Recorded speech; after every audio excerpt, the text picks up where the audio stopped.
Wah. Oh, cantik, Wah. cantik. Wah. Orang Tanjung Pinang. Okey bang, ambil semua. Oh. Okey bang, ini krimnya. Oh, Garlic krimnya. ya.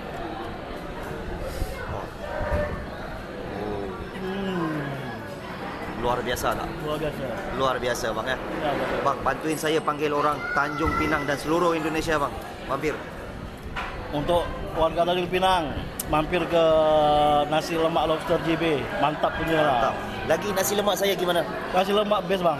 Luar biasa. Sambalnya best. Oke. Sambal juara ya. Juara bang. Baik bang, terima kasih orang Tanjung Okey. Pinang. Namanya siapa? Namanya Habib. Habib dari tadi mana? Dari Jawa Tengah, Semarang. Dari Semarang. Okey, Ya. macam mana makan kepitingnya saya? Mantap. Mantap sekali ya. Mantap sekali. Nasi lemaknya okey? Nasi lemaknya oke, sambalnya oke. Baik bang, bantu saya panggil orang Semarang boleh bang? Orang Semarang. Kepada warga Semarang, jangan lupa mampir di nasi lemak lobster JB. Ya, Baik bang, terima kasih bang ya. sama-sama. Okey, baik. Oh. Okey, dan ini kita ada lagi orang Medan juga. Ini orang Medan, Indonesia. Dari Medan, Indonesia. Baik.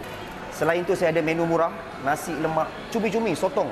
Besar Ini mega juga, megawati. RM29 sebuah. Nasi lemak lobster. Gede kayak gini, paling besar ni RM88. Kalau nak makan spaghetti pun ada. Spaghetti aglio olio. Spaghetti. Ini yang diorang makan king crab. Kalau nak yang besar ni, ini yang 4 kaki 2 kilo lebih. Ini harga RM598, paling murah. Korang boleh compare dekat planet Marikh, planet Pluto, planet Zuhal, paling murah. Inilah dia Alaska king crab. Kalau nak menu ini murah sikit. Ini snow crab.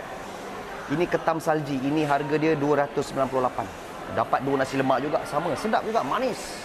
So tolong cek sekejap dah follow saya ke belum. Kalau belum follow, tolong follow saya. Tolong share video saya.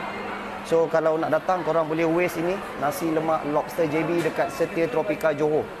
Daripada jam 12.30 sampai pukul 11.30 malam. Okay guys. So tolong support akaun saya follow.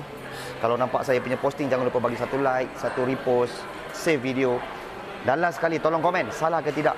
Seumur hidup sekali makan Alaska king crab. Kalau salah komen salah, kalau tak salah komen tak salah. Jumpa lagi Abang Lobster Alaska king crab.